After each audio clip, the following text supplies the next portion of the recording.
जय हिंद मेरे प्यारे साथियों। आशा करता हूँ आप सभी बहुत बढ़िया होंगे। तो NCERT की 7th क्लास की पॉलिटी वाली चल रही थी सीरीज़। ये उसका चैप्टर नंबर 5 है, ये पार्ट 5 है। ठीक है, तो चलिए शुरू करते हैं। इसका नाम है औरतों ने बदली दुनिया। जी बिल्कुल।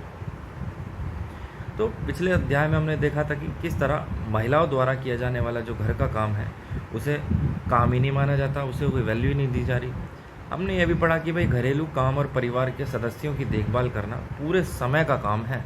मतलब जब आदमी ड्यूटी से गया फिर वापस आ गया तो वो तो एक फ़िक्स टाइम है, भैया 9 से 5 की ड्यूटी हो गई या 9 से 6 की ड्यूटी हो गई, आने के बाद में वो ऑफिस वर्क नहीं कर रहा है। लेकिन एक महिला जो घर के बच्चों को संभालना या देखभाल करना, वो तो पूरे दिन की ड्यूटी है उसकी। तो सुबह हो, दिन हो, रात हो, शाम हो, हर वक्त की ड्यूटी है। और इस कार्य को प्रारंभ और समाप्त करने का कोई निश्चित समय भी नहीं है। बिल्कुल सही बात है। इस अध्याय में हम घर के बाहर के कामों को देखेंगे और समझेंगे कि कैसे कुछ व्यवसाय महिलाओं की अपेक्षा पुरुष के लिए अधिक उपयुक्त समझे जाते हैं।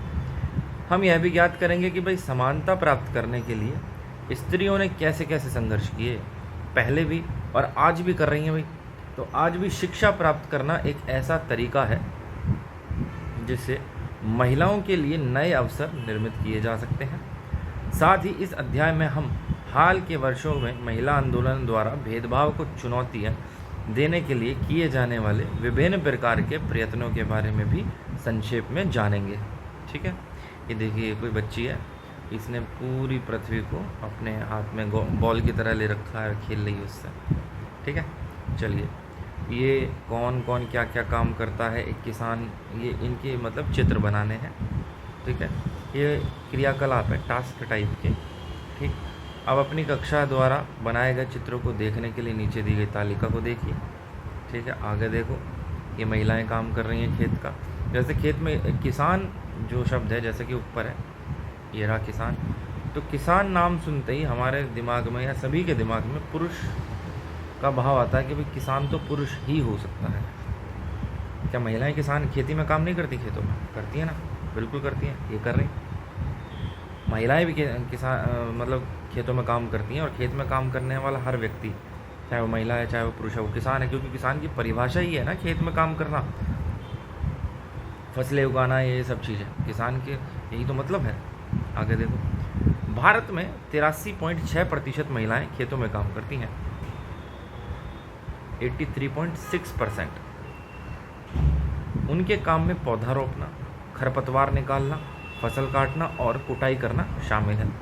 फिर भी हम किसान के बारे में सोचते हैं तो हमें एक पुरुष के बारे में ही सोच पाते हैं।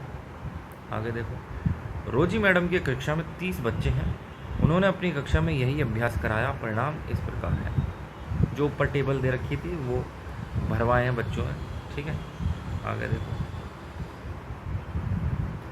शिक्षक टीचर में पुरुष चित्र बनाए 5 बच्चों ने, और महिला चित्र 25 लोगों ने बनाए। मतलब टीचर महिला ही हो सकती है, महिलाओं की भागीदारी ज़्यादा है। किसान की बात करें तो 30 के 30 पुरुष ही बने। मिल मजदूर की बात करें तो 25 और 5, ठीक है। नर्स में 30 के 30 जो है महिलाएं बनी। वैज्ञानिक की बात करें तो 25 और 5, पायलट की बात करें 27 और 3। ठीक है, आगे देखो, कम अवसर और कठोर अपेक्षाएं। रोजी मैडम की कक्षा में अधिकांश बच्चों ने नर्स के लिए महिलाओं के और पायलट के रूप में पुरुषों के चित्र बनाए। अभी हमने देखी वाली टेबल। ऐसा उन्होंने इस कारण किया कि उन्हें लगता है कि घर के बाहर भी महिलाएं कुछ खास तरह के काम ही अच्छी तरह से कर सकती हैं।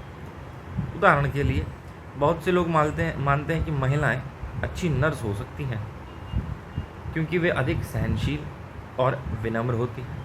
इसे परिवार में स्त्रियों की भूमिका के साथ मिलाकर देखा जाता है।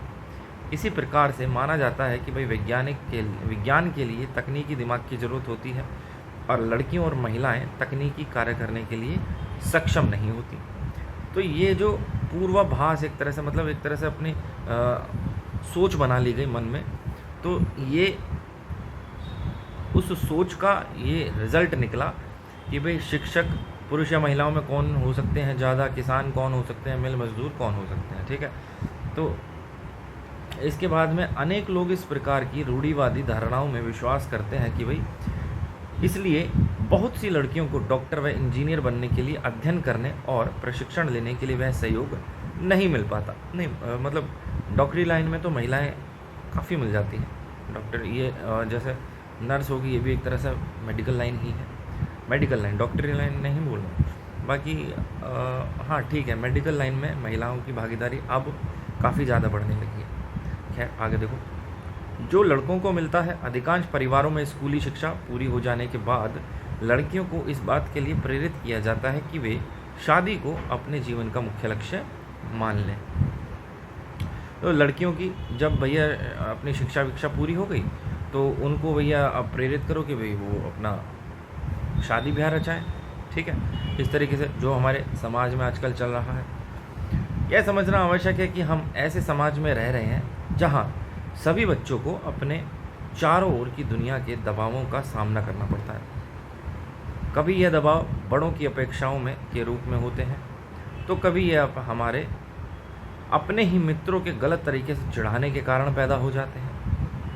अब जो समाज में जो बच्चे रह रहे हैं, सभी बच्चे, अब लड़कों को भी बहुत से दबावों का सामना करना पड़ता है।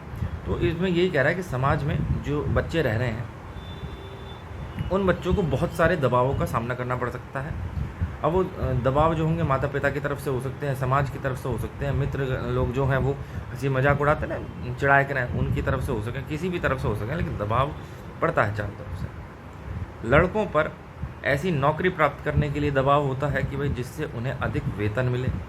यदि वे दूसरे लड़कों की तरह व्यवहार नहीं करते तो उन्हें चिढ़ाया जाता है। ये चीज़ तो भाई मैं पूरी तरह सहमत हूँ। अरे फलाने का लौंडा जो टॉप आया, तू क्यों ना आया भाई? अरे भैया सब एक जैसे नहीं होते ना। और धौंस दी जाती है कि भाई आपको याद होगा कि कक्षा 6 की पुस्तक में हमने पढ़ा था कि लड़कों को बचपन से ही दूसरों के सामने रोने पर चिढ़ाया जाता है। तो लड़के अगर रो देंगे तो उन्हें चिढ़ाया जाएगा बचपन से।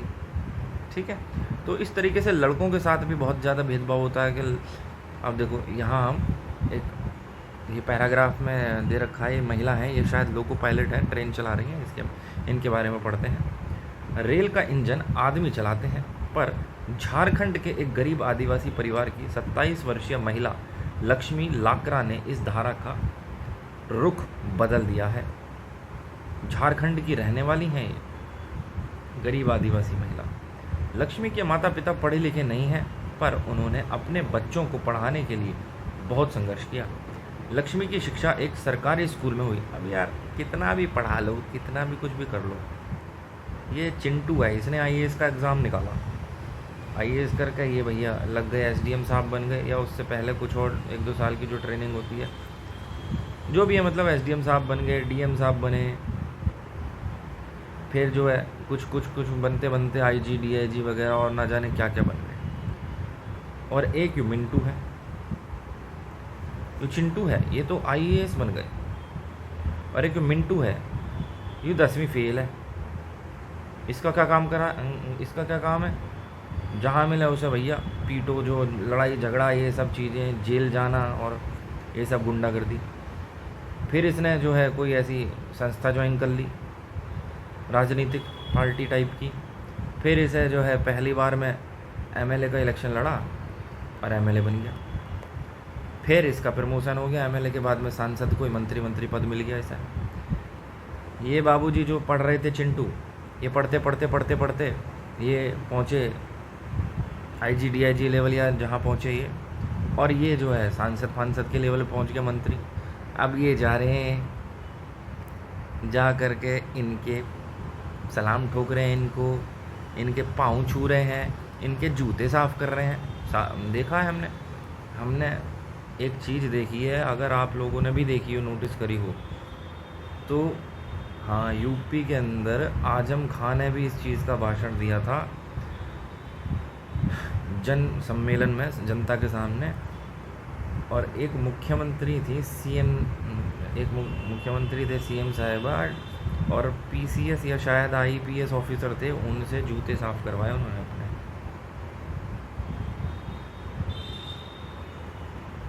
और इस चीज़ का भाषण दिया आजम खान ने। चलो खैर, ये सब राजनीतिक बातें हैं, इसमें कहीं ना कहीं जनता भी बराबर की भागीदार है। चलो स्कूल में पढ़ने के साथ साथ लक्ष्मी घर के कामों व अन्य जिम्मेदारियों में भी हाथ बटाती रही। उसमें मन लगाकर और मेहनत से पढ़ाई करी और स्कूल पूरा करके इलेक्ट्रॉनिक्स में डिप्लोमा भी कर लिया। फिर वह रेलवे बोर्ड की परीक्षा में बैठी और पहली ही कोशिश में उत्तीर्ण हो गई। लक्ष्मी कहती है, मुझे चुनौतियों से खेलना पसंद है। यार मुझे एक बात समझ में नहीं आती, जब आदमी कामयाब हो जाता तो लंबी लंबी मतलब फेंकना, मुझे चुनौतियों से खेलना पसंद है।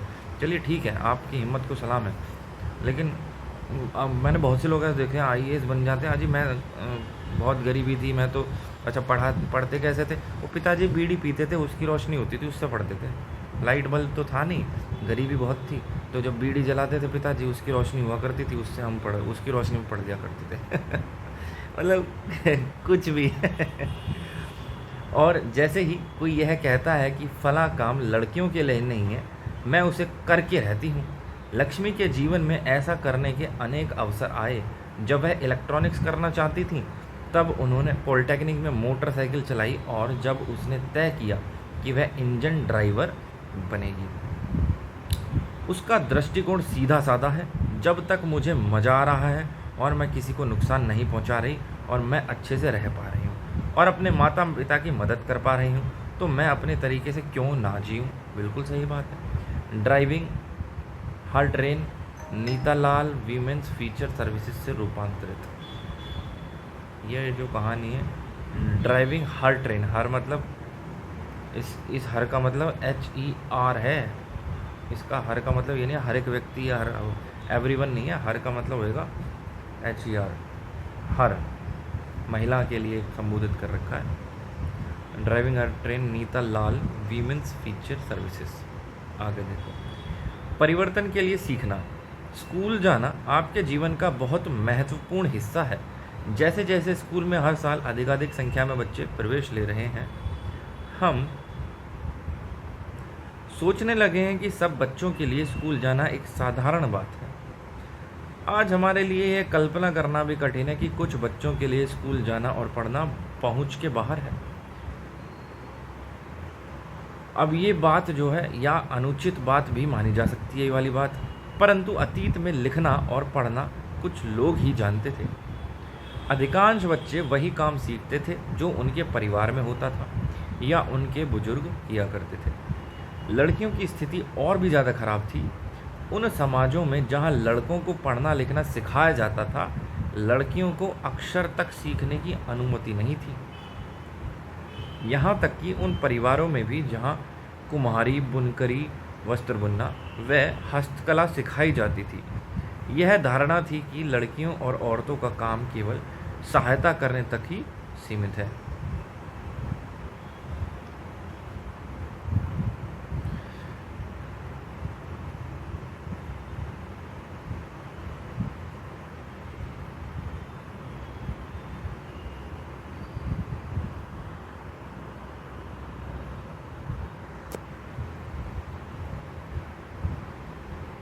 उदाहरण के लिए कुम्हार के व्यवसाय में स्त्रियां मिट्टी एकत्र करती थीं और बर्तन बनाने के लिए उसे तैयार करती थीं। चूंकि वे चाक नहीं जलाती थी, इसलिए उन्हें कुम्हार नहीं माना जाता था।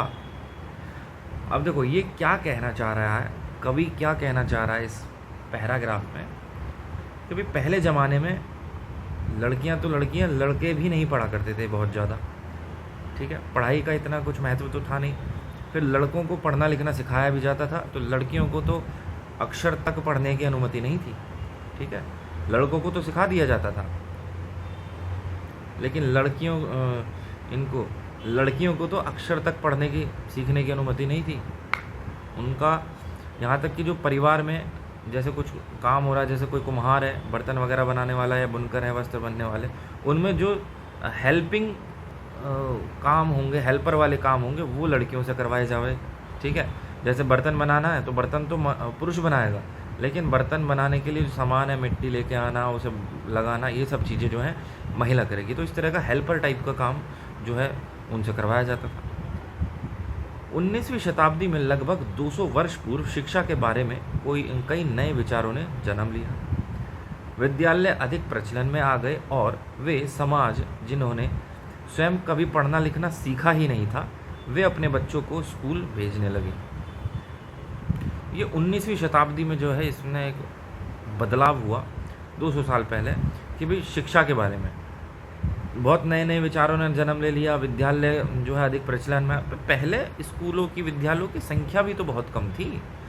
अभी तो देखोगे तो हर जगह यूनिवर्सिटी, 50 तो यूनिवर्सिटी खुल रखी है, इतने सारे कॉलेज हो गए हैं क्योंकि जनसंख्या भी बढ़ गई है। खैर, तो आगे क्या कह रहे हैं, तब भी लड़कियों को शिक्षा को लेकर बहुत विरोध हुआ।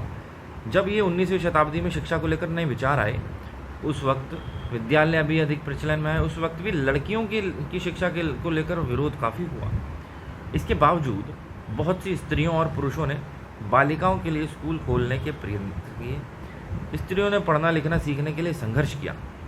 आइए हम रास सुंदरी देवी 1800 से 1890 का अनुभव पढ़ें, जो 200 वर्ष पूर्व पश्चिम बंगाल में पैदा हुई थी। 60 वर्ष की अवस्था में उन्होंने बंगला भाषा में अपनी आत्मकथा लिखी। रास कुमारी देवी, ठीक है, बंगला भाषा में लिखी थी उन्होंने अपनी आत्मकथा। उनकी पुस्तक अगले पेज पे, अमार जीवन किसी भारतीय महिला द्वारा लिखित पहली आत्मकथा है। देखो ये इम्पोर्टेंट है।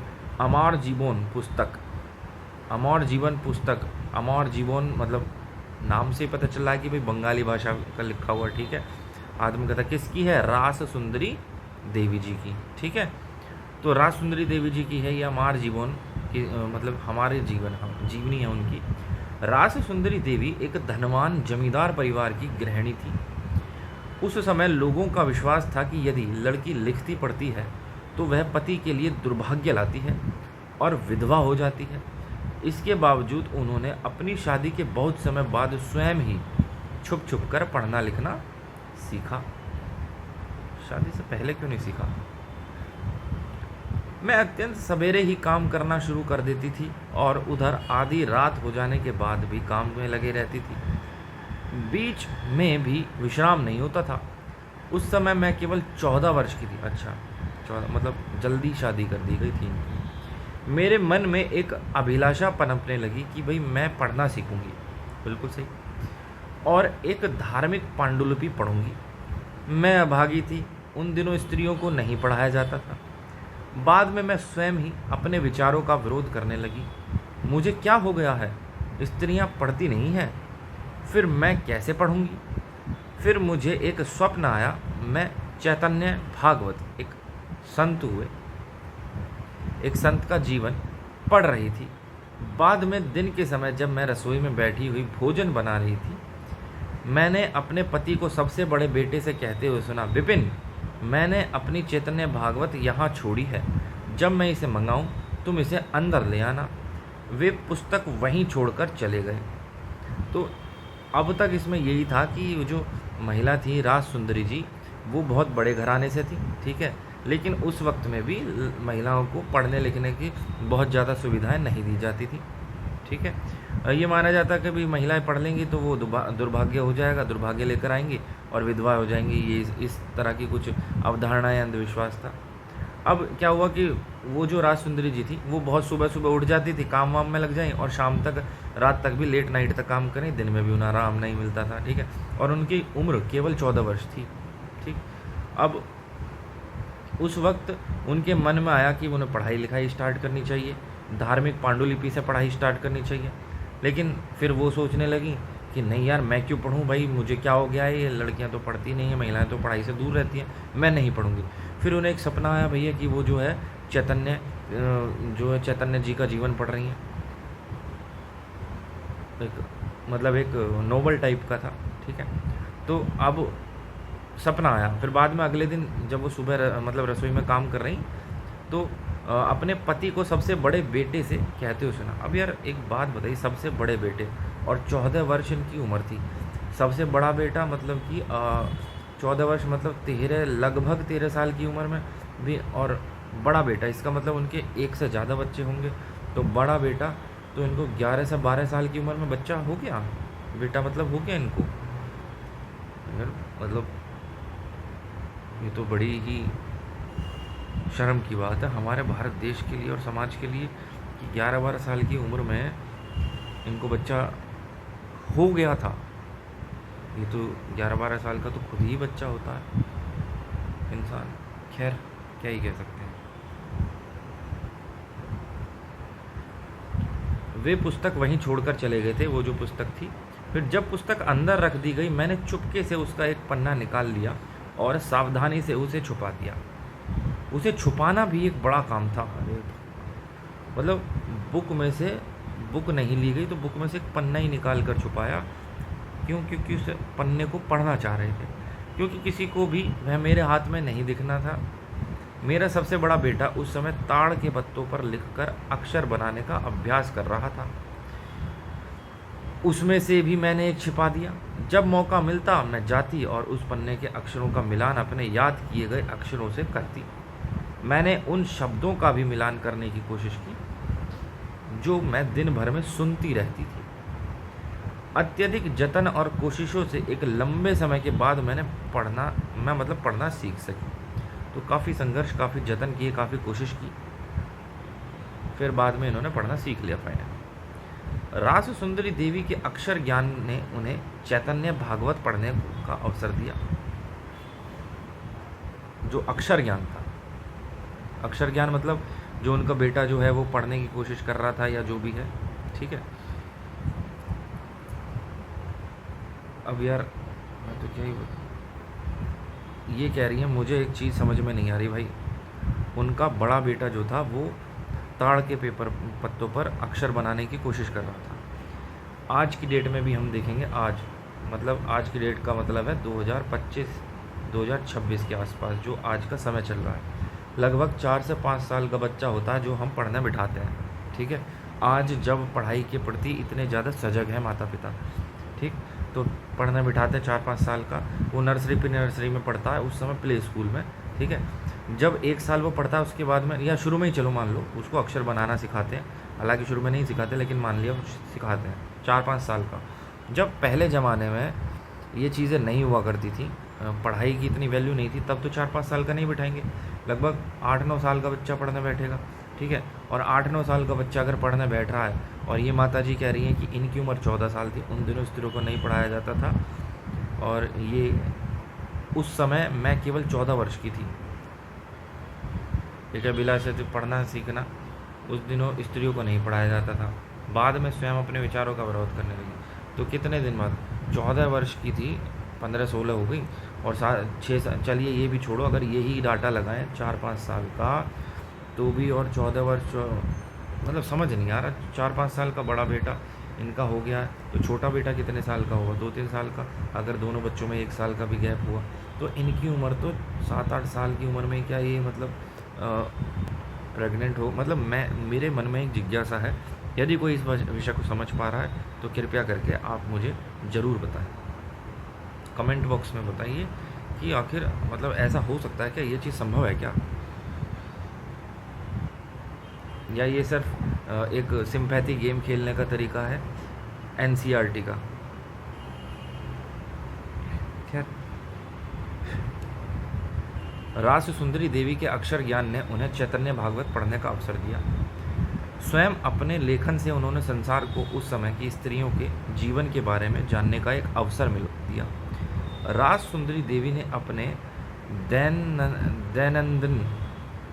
दैनंदिन जीवन के अनुभवों को विस्तार से लिखा है। ऐसे भी दिन होते थे जब उन्हें दिन भर में क्षण भर का विश्राम नहीं मिलता था, इतना समय भी नहीं कि वे जरा बैठकर कुछ खा ही लें।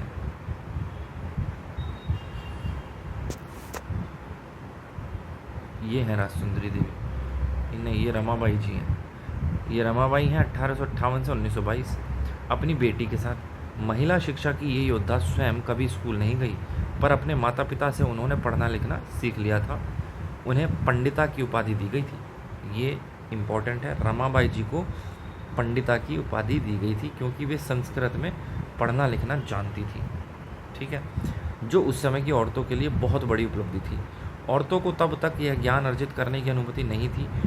उन्होंने 1898 में पुणे के पास खेड़गांव में एक मिशन स्थापित किया, जहां विधवा स्त्रियों और गरीब औरतों को पढ़ने लिखने तथा स्वतंत्र होने की शिक्षा दी जाती थी। उन्हें लकड़ी से चीज़ें बनाने, छापाखाना चलाने जैसी कुशलताएं भी सिखाई जाती थी। तो कब की बात है? 1898 की। 1898 में रमाबाई जी ने पुणे में खड़गे में जो है एक मिशन स्थापित किया था। उसमें महिलाओं को शिक्षा देना और उनको स्वतंत्र होना सिखाया जाता था, और जो लकड़ियाँ होती हैं उनके छपाखाने चलाने में कुशलता सिखाई जाती थी। वर्तमान में भी लड़कियों को काम ही सिखाई जाती हैं।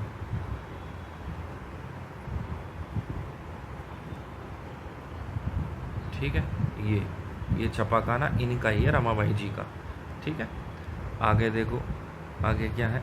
ये है रुकैया सखावत हुसैन और लेडी लैंड का उनका सपना। ये क्या कह रहे हैं जी? रुकैया सखावत हुसैन 1880।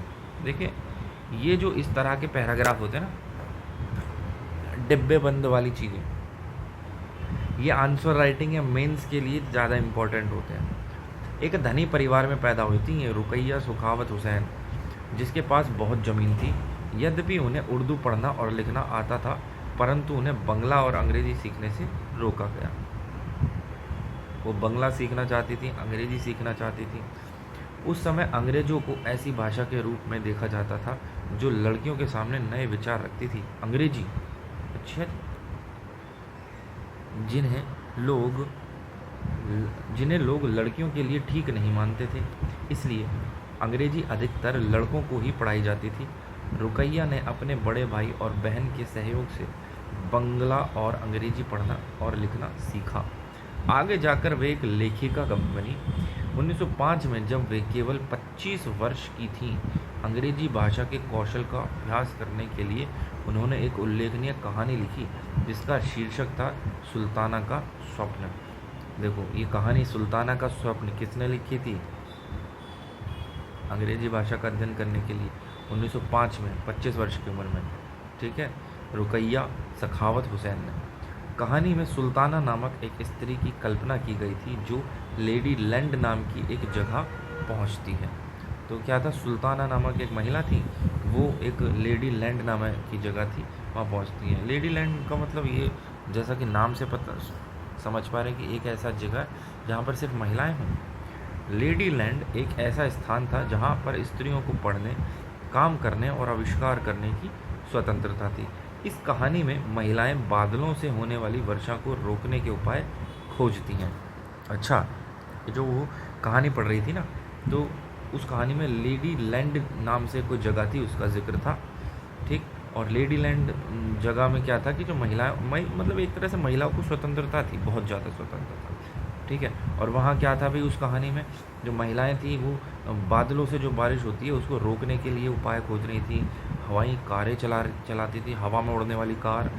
लेडी लैंड में पुरुषों की आक्रामक बंदूकें और युद्ध के अन्य अस्त्र शस्त्र स्त्रियों की बौद्धिक शक्ति से हरा दिए जाते थे। अच्छा जी, मतलब कि फीमेल वर्सेस मेल, इन्होंने कहा कि मेल के पास जो हथियार थे तो फीमेल ने उन्हें अपनी इंटेलिजेंस से हरा दिया, और पुरुष एक अलग थलग स्थान में भेज दिए जाते हैं। सुल्ताना लेडी लैंड में अपनी बहन सराहा के साथ यात्रा पर जाती हैं। तभी उनकी आंख खुल जाती है और उसे पता चलता है कि वह तो केवल स्वप्न देख रही थी। ठीक, जैसा कि आपने देखा, रुकैया सखावत हुसैन उस समय स्त्रियों के हवाई जहाज और कार चलाने का स्वप्न देख रही थी, जब लड़कियों को स्कूल तक जाने की अनुमति नहीं थी। इस तरह से शिक्षा ने रुकैया का जीवन बदल दिया। रुकैया केवल स्वयं शिक्षित होकर संतुष्ट नहीं हुई, उनकी शिक्षा ने उन्हें स्वप्न देखने और लिखने की ही शक्ति नहीं दी, वरन उससे भी अधिक करने की शक्ति दी। मतलब उन्होंने एक सपना देखा, ठीक है। चलो अभी इसके आगे 1910 में उन्होंने कोलकाता में लड़कियों के लिए एक स्कूल खोला जो आज भी कार्य कर रहा है। 1910 में खोला था कलकत्ता में, ठीक है। इन्होंने रुकैया सखावत ने स्कूल, आज भी वो काम कर रहा है। अब देखो इसमें क्या कहना चाह रहे हैं। एक महिला थी रुकैया सखावत नाम की, ठीक, रुकैया सखावत हुसैन, ठीक है। तो ये 1880 से 1932 के बीच की बात है। वो बहुत धनी परिवार से थी, ठीक, उनके पास बहुत सारी ज़मीन थी। अब वो उन्हें उर्दू में पढ़ना और लिखना तो आता था, लेकिन उनकी इच्छा थी कि वो बंगाली भाषा भी सीखें और अंग्रेज़ी भाषा भी सीखें। लेकिन जो अंग्रेज़ी भाषा थी तो उसका ऐसा मानना जाता था कि अंग्रेज़ी भाषा जो है वो लड़कियों को बिगाड़ देगी, उसके लिए ठीक नहीं है, ठीक है। और लड़कियाँ ज़्यादा दिमाग चलाने, नए विचार रखेंगी, नए नए आइडियाज़ आएंगे अंग्रेज़ी भाषा से। मतलब मुझे नहीं पता भाषा का और विचारों का क्या संबंध है, नए नए आइडियाज़ का, क्रिएटिव आइडियाज़ का। जब क्रिएटिव आइडिया आ ही रहे हैं तो किसी भी भाषा में आ सकते हैं, उर्दू में भी आ सकते थे। खैर बहरहाल ठीक है। तो लड़कियों को तो पढ़ने की इजाज़त थी नहीं अंग्रेज़ी, लड़कों को पढ़ा दी जावी। तो भैया रुकैया जी ने क्या क्या काम किया कि अपने भाई और बहन की सहायता से जो अंग्रेज़ी भी सीख ली और बंगाली भाषा भी सीख ली। और जब उन्होंने ये चीज़ सीख ली तो सन 1905 में, जब उनकी उम्र से मात्र 25 साल थी, तो उन्होंने एक जो है मतलब नोवेल ही लिखे गिरा अंग्रेज़ी में, कहानी। ठीक, उसका शीर्षक था सुल्ताना का स्वप्न। उसमें क्या था भाई, सुल्ताना मतलब ये अपना जो है सुल्ताना जी एक सपना देख रहे हैं। अब सपने में उन्होंने क्या देखा, एक लेडी लैंड को देखा। लेडी लैंड क्या था, वहाँ महिलाएं जो है नए नए आविष्कार कर रही हैं, कार चला रही हैं हवा में उड़ने वाली, और पता नहीं क्या क्या नए नए आविष्कार कर रहे हैं विज्ञान से संबंधित। ठीक, और वहाँ जो पुरुष थे, उनको पुरुष के पास जो हथियार है उन सभी को उन्होंने हरा दिया, महिलाओं ने अपनी बौद्धिक क्षमता से। फिर पुरुषों को अलग थलग भेज दिया, इधर उधर भेज दिया। ठीक, तो लेडी लैंड में फिर वो सपना देख रहे हैं कि उस लेडी लैंड में सुल्ताना जो है अपनी बहन के साथ घूमने गई थी। इतनी उनकी आँख खुल गई। जब उन्होंने आँख खुली तो सपना टूट गया। अब फिर उन्होंने इस बात से वो इंस्पायर होकर उन्होंने भैया पढ़ना लिखना स्टार्ट किया, खुद भी पढ़ी, शिक्षित हुई। और अब वहीं तक नहीं रुकी, उन्होंने फिर समाज में बाकी अन्य लड़कियों को भी शिक्षित और सशक्त बनाने के कार्य किए। फिर उन्होंने एक स्कूल खोला 1910 में, ठीक है, कलकत्ता में, जो कि सिर्फ लड़कियों के लिए था। ठीक है, वो स्कूल आज भी कार्य कर रहा है। आगे देखो, राज सुंदरी देवी और रुकैया हुसैन, जिन्हें पढ़ने लिखने की अनुमति नहीं मिली, की स्थिति के विपरीत वर्तमान समय में भारत में बड़ी संख्या में लड़कियां स्कूल जा रही हैं। इसके बावजूद भी बहुत सी लड़कियां गरीबी, शिक्षण और की सुविधा का अभाव और भेदभाव के कारण स्कूल जाना छोड़ देती हैं। सभी समाज, अरे तो यार गरीबी के कारण छोड़ रही हैं, जिस कारण जो तो सरकार को अच्छे कदम उठाने चाहिए ना, मजबूताई करनी चाहिए। और सभी समाजों और वर्गों की पृष्ठभूमि वाले बच्चों को शिक्षण की समाज सुविधाएं प्रदान करना, विशेषकर लड़कियों को, आज भी भारत में एक चुनौती है। चलिए, वर्तमान समय में शिक्षा और विद्यालय। आज के युग में लड़के और लड़कियां विशाल संख्या में विद्यालय जा रहे हैं, लेकिन फिर भी हम देखते हैं कि भाई लड़कों और लड़कियों की शिक्षा में अंतर है। कैसे, पढ़ते हैं आगे। भारत में हर 10 वर्ष में जनगणना होती है, जिसमें पूरे देश की जनसंख्या की गणना की जाती है।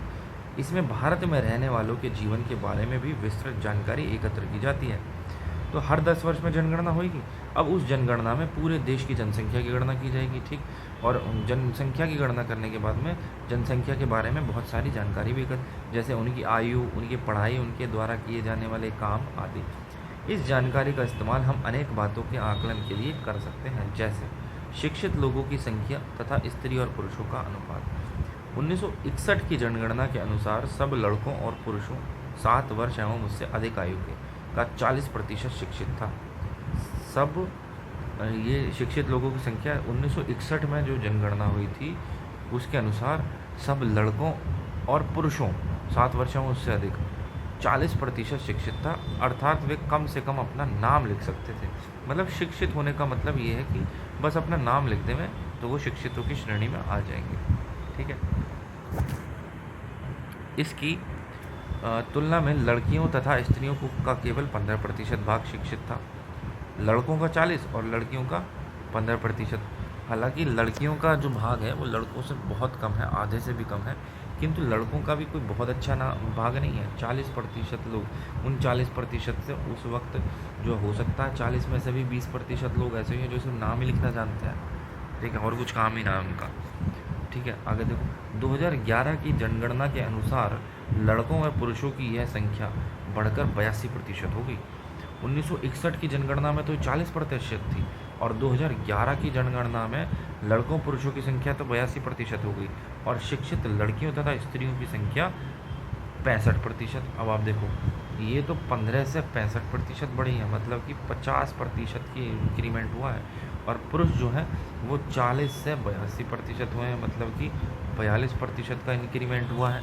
ठीक है, तो महिलाओं की संख्या में काफ़ी अच्छा खासा इंक्रीमेंट हुआ है शिक्षा स्तर को लेकर। इसका आशय यह हुआ कि पुरुषों और स्त्रियों दोनों के बीच ऐसे लोगों का अनुपात बढ़ गया जो पढ़ लिख सकते हैं और जिन्हें कुछ हद तक शिक्षा मिल चुकी है। लेकिन जैसा कि आप देख सकते हैं, आप भी स्त्रियों की तुलना में पुरुषों का प्रतिशत अधिक है अब भी, मतलब इनके बीच का अंतर अभी समाप्त नहीं हुआ है। नीचे दी गई तालिका में विभिन्न वर्गों के उन लड़कों और लड़कियों का प्रतिशत दर्शाया गया है जो बीच में ही विद्यालय छोड़ देते हैं SC और ST के लड़के और लड़कियों इनमें शामिल हैं। देखते हैं प्राथमिक स्कूल का स्तर। प्राथमिक 1 से लेकर 5, लड़के 4.5। चलो इसको क्या पढ़ना, स्कूल शिक्षा औसत ड्रॉप आउट दर 2014-15, इसको बताऊं क्या?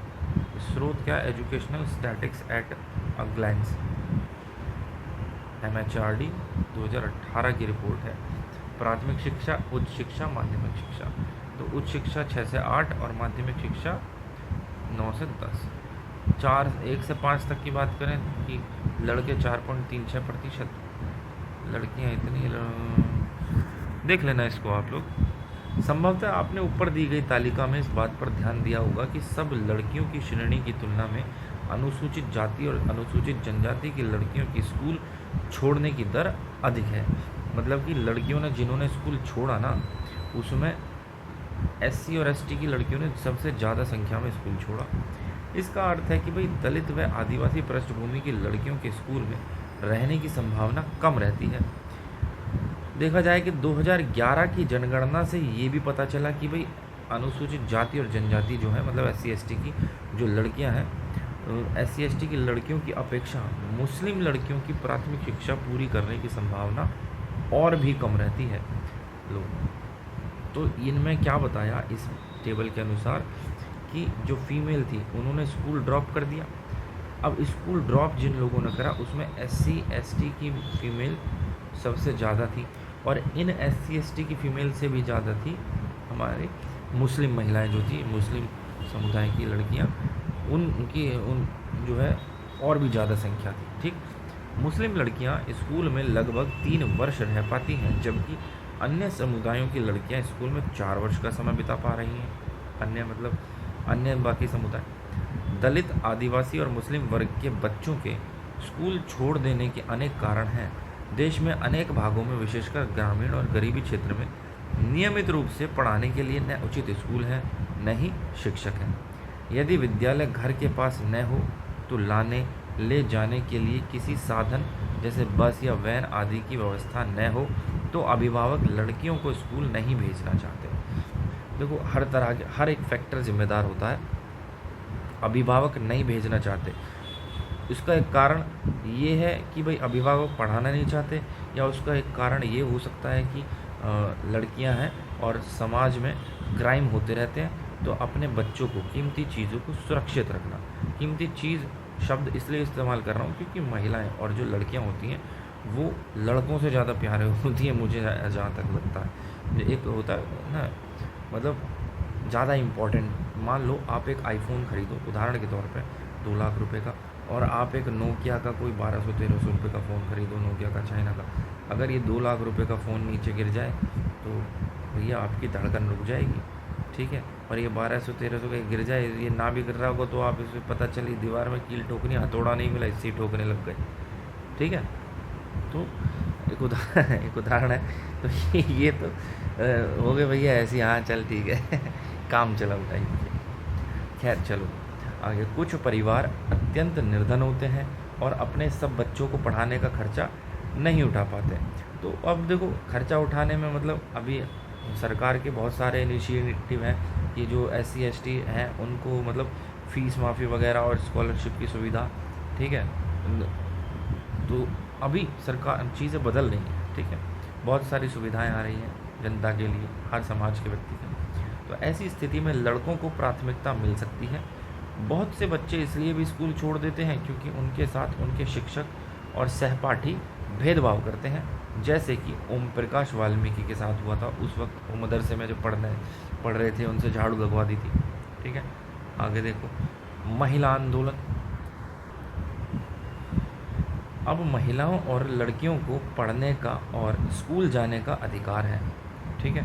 महिला आंदोलन हुए, ऐसे ही नहीं अधिकार मिल गए थे। तो आज की डेट में भी महिलाओं को भी और लड़कियों को भी अधिकार है।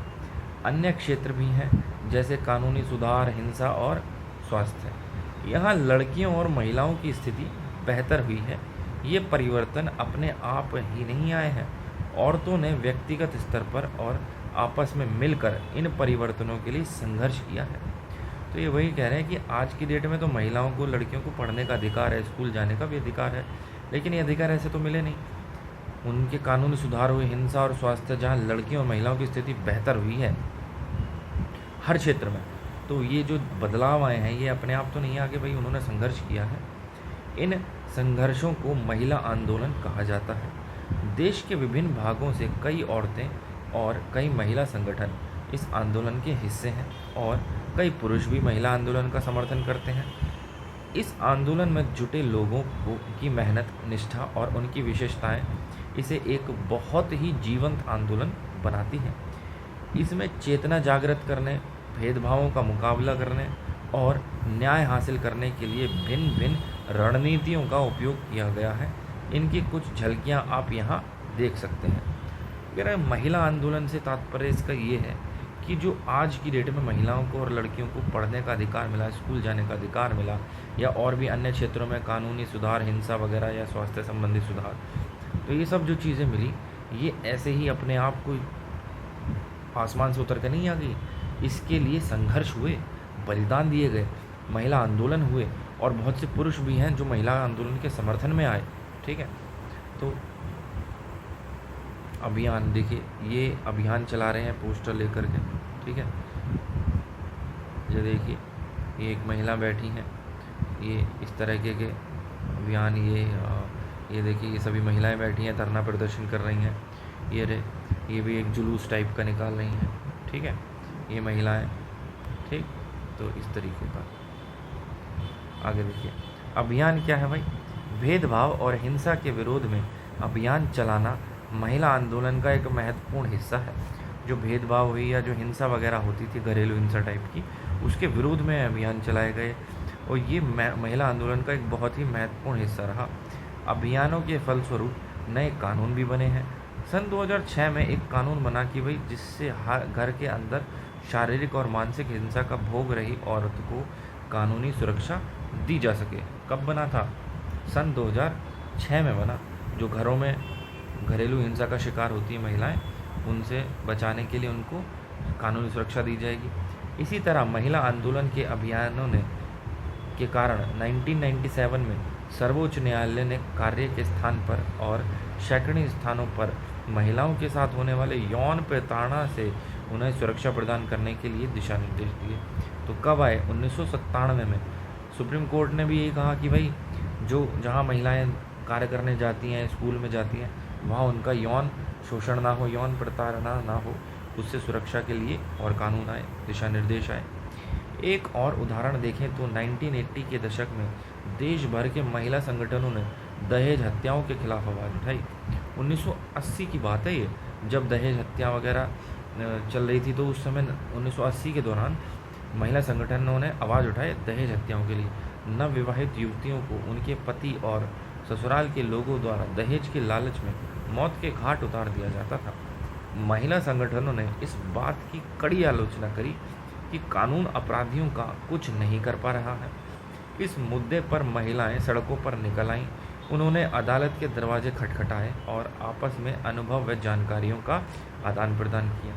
अंततः यह समाज का एक बड़ा सार्वजनिक मुद्दा बन गया और अखबारों में छाने लगा कि भाई दहेज से संबंधित कानून को बदला गया ताकि दहेज मांगने वाले परिजनों को दंडित किया जा सके। बिल्कुल, तो इस तरीके से जो मतलब महिलाएं दहेज को लेकर के काफ़ी सारे उत्पीड़न होते थे। तो 1980 के दशक में ऐसा हुआ कि उन्होंने जो है महिला संगठन ने दहेज हत्याओं के खिलाफ आवाज़ उठाना शुरू कर दिया। उसके बाद जो नवविवाहित युवतियां थीं, उनके पति और ससुराल के लोग हो गए दहेज की लालच में, भैया मार दे भाई, तो उसके लिए भी फिर इकट्ठा हुई, वो कोर्ट गई। कोर्ट में जा कर के उन्होंने भैया वहाँ अपनी मांग रखी कि भाई हमारी मांग ये है, और कोर्ट ने फिर उसके बाद में जो है सार्वजनिक मुद्दा बन गया ये और अखबारों में भी छा गया। फिर उसके बाद जो है दहेज से संबंधित कानून जो है बदल दिए गए। ठीक है, जागरूकता बढ़ाना, औरतों के अधिकारों के संबंध में समाज में जागरूकता बढ़ाना भी महिला आंदोलन का एक प्रमुख कार्य है। गीतों, नुक्कड़ नाटकों व जनसभा के माध्यम से वे अपने संदेश लोगों के बीच पहुंचाता है। जागरूकता बढ़ाना, विरोध करना, जब महिलाओं के हितों का उल्लंघन होता है, जैसे किसी कानून अथवा नीति द्वारा तो महिला आंदोलन ऐसे उल्लंघनों के खिलाफ आवाज़ उठाती हैं, लोगों का ध्यान खींचने के लिए रैलियां करती हैं, प्रदर्शन करती हैं और बहुत असरकारक तरीका है ये। आगे देखो, बंधुत्व व्यक्त करना, न्याय के अन्य मुद्दों व औरतों के साथ बंधुत्व व्यक्त करना भी महिला आंदोलन का ही एक हिस्सा है। तो महिला आंदोलन के कितने हिस्से हो गए? एक तो बंधुत्व व्यक्त करना, ठीक है, एक विरोध करना, कोई ऐसा कानून बन जाए जो महिला आंदोलन जो है मतलब महिलाओं की स्वतंत्रता वगैरह को प्रभावित कर रहा हो, तो महिला आंदोलन जो है उसका विरोध करेगी। जागरूकता बढ़ाना, और बस, ठीक है। इसके बाद ख़त्म, क्या बात है, ख़त्म हो गया। 8 मार्च अंतर्राष्ट्रीय महिला दिवस को 8 मार्च को मनाया जाता है अंतर्राष्ट्रीय महिला दिवस। दुनिया भर की औरतें अपने संघर्षों को ताज़ा करने और जश्न मनाने के लिए इकट्ठा होती हैं। हर साल 14 अगस्त को वाघा में भारत पाकिस्तान की सीमा पर हजारों लोग इकट्ठा होते हैं और एक सांस्कृतिक कार्यक्रम आयोजित करते हैं। ऊपर की तस्वीर में भारत और पाकिस्तान के लोगों के बीच बंधुत्व प्रदर्शित करते हुए औरतें जलती हुई मोमबत्तियां उठा रही हैं। भारत पाकिस्तान के लोगों के बीच बंधुत्व, तो फिर लड़ाई किस बात की है? 14 अगस्त को जो इकट्ठा होते हैं। आगे देखते हैं, क्वेश्चन हो गया शब्द से। रूढ़िवादी धारणा, रूढ़िवादी धारणा होती है, रूढ़िवादी मतलब कि जो ट्रेडिशनल बातें जो चलती हुई आ रही हैं, पुराने ज़माने की बातें।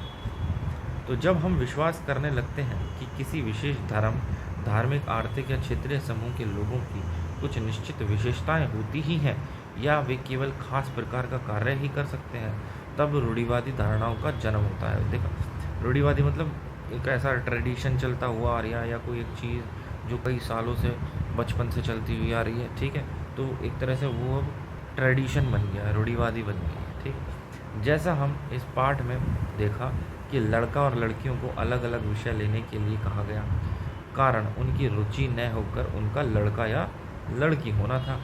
रूढ़िवादी धारणाएं हमें लोगों को उनकी वैयक्तिक विशेषताओं के साथ देखने से रोकती हैं। आगे देखो, भेदभाव। भेदभाव तब होता है जब हम लोगों के साथ समानता व आदर का व्यवहार नहीं करते हैं। यह तब होता है जब व्यक्ति या संस्थाएं पूर्वाग्रहों से ग्रसित होती हैं। भेदभाव तब होता है जब हम किसी के साथ अलग व्यवहार करते हैं या भेद करते हैं।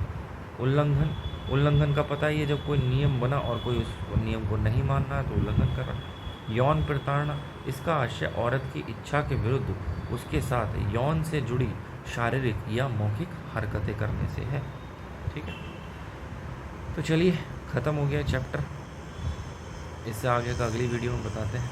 और हाँ, ये जो मैं ऊपर एक चीज़ आपको बता रहा था, चिंटू मिंटू की कहानी मैंने आपको बताई थी, कहाँ गया कि चिंटू ने तो पढ़ाई करके IAS अधिकारी बन गया, ये वाला चिंटू, और ये जो मिंटू साहब हैं इन्होंने कुछ नहीं किया, लड़ाई झगड़े किए, राजनीति में चले गए, और ये IAS अधिकारी अब इनके जो है इनको सलाम ठोक रहे हैं। मतलब ये सिर्फ एक हास्यास्पद बात थी, हालांकि वास्तविकता भी कुछ कुछ इससे मिलती जुलती है, लेकिन सभी लोग ऐसे नहीं हैं। ये जो मिंटू पढ़ाई लिखाई नहीं कर रहा था, इसके अलावा बहुत से ऐसे लोग हैं, बहुत से ऐसे नेता हैं जो बहुत बहुत पढ़े लिखे हैं।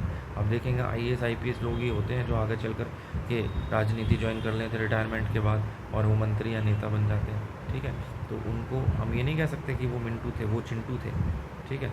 और ये मिंटू में तो पॉसिबिलिटी होती है कि दो रास्ते, इधर जाएं जीवन बर्बाद हो, जेल में जाएं, जेल में सड़े रहें, कोई शोर सिफारिश ना हो, पूरा जीवन जेल में सड़ जाता है। या 2-4% लोग ही होते हैं जो आगे जा कर के पावरफुल आदमी बन पाते हैं। तो ऐसा नहीं है, ये बस एक मजाक मैं कर रहा था, हास्यास्पद बात थी और कुछ नहीं, ठीक है। तो चिंटू मिंटू की कोई ऐसी वास्तविक कहानी नहीं है, इत्तेफाक हो सकता है रिलेट होना, लेकिन कोई ऐसा वास्तव में कुछ है नहीं। नेता और मंत्री लोग भी पढ़े लिखे होते हैं, कुछ एक आधे उदाहरण छोड़कर, ठीक है। तो चलिए, बहुत बहुत धन्यवाद, जय हिंद।